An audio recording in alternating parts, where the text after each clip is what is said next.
বাবা যখন ছেলেকে কোদাল দিয়ে লাগাতারভাবে কোপাতে শুরু করেছেন, এমন সময় ছেলে ঘুম থেকে চেতন পেয়ে দেখে বাবা তাকে কোদাল দিয়ে কোপাচ্ছে। ছেলে জাগ্রত হয়ে বলে, বাবা তুমি আমাকে আর মেরো না, আমি আর কোনো দিন তোমাদের কাছ থেকে এই নেশার টাকা চাইব না। আসসালামু আলাইকুম রহমতুল্লাহ।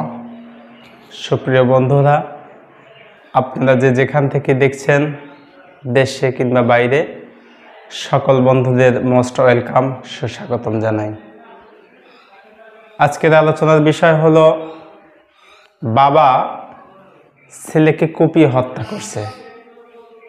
পৃথিবীতে এমন নজির, এমন দৃষ্টান্ত যেটা পৃথিবীর ইতিহাসে বিরল, এমন দৃষ্টান্ত আমাদের এই সমাজে আজকে দেখা যাচ্ছে। আজকের সমাজে দেখা যাচ্ছে বাবা ছেলেকে হত্যা করছে, ছেলে বাবাকে হত্যা করছে। ঠিক এমনই একটা চিত্র দেখা গেছে জামালপুরের মধ্যে। বাবা রশিদ বাগমার এবং তার ছেলে কাউসার বাগমার বাবা ছেলেকে কুপিয়ে হত্যা করেছে। আজকের এই বাবা ছেলেকে যে হত্যা করলো, শুধু হত্যা করলো, এর হত্যার পিছনের কিছু কারণ আছে।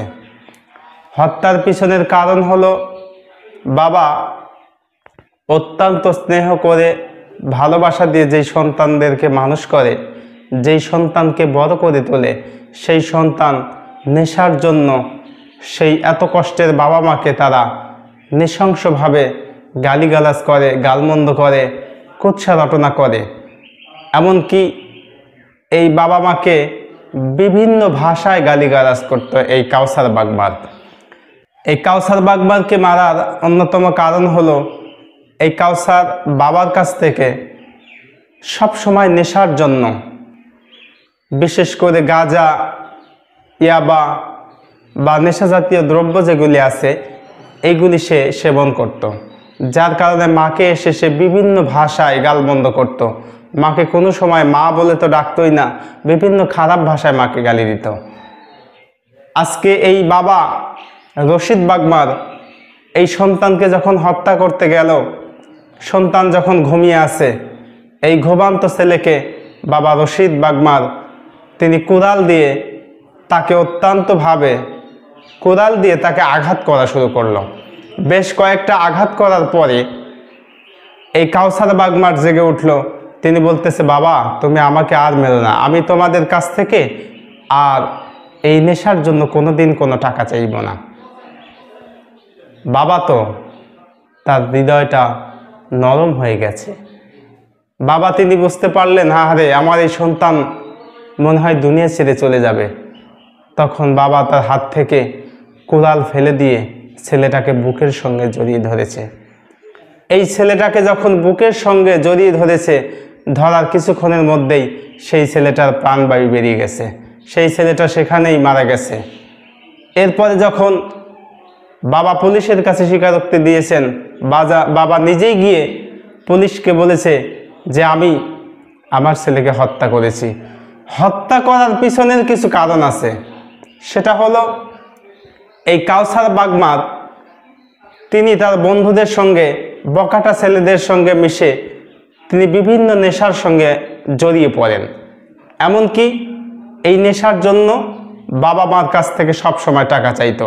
এই কাউসার বাগমারকে তার বাবা মা তাকে বিদেশে পাঠিয়ে দেয়, সৌদিতে পাঠিয়ে দেয়। সৌদি থেকে যখন তিনি ফিরত আসেন, ফিরত আসার পরেই আবার পুনরায় সেই বন্ধুদের সঙ্গে তিনি আবার মেলামেশা শুরু করেন, আবার তিনি নেশার মধ্যে জড়িয়ে পড়ে।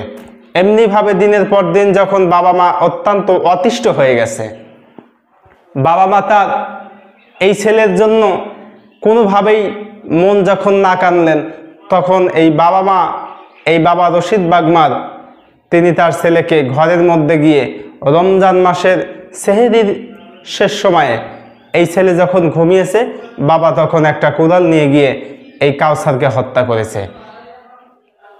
আজকে এই বাবা ছেলেকে হত্যা, ছেলে বাবাকে হত্যা, স্বামী তার স্ত্রীকে হত্যা, স্ত্রী তার স্বামীকে হত্যা, এই যে কালচারগুলি হচ্ছে, এগুলোর পিছনে একমাত্র কারণ হলো নেশা।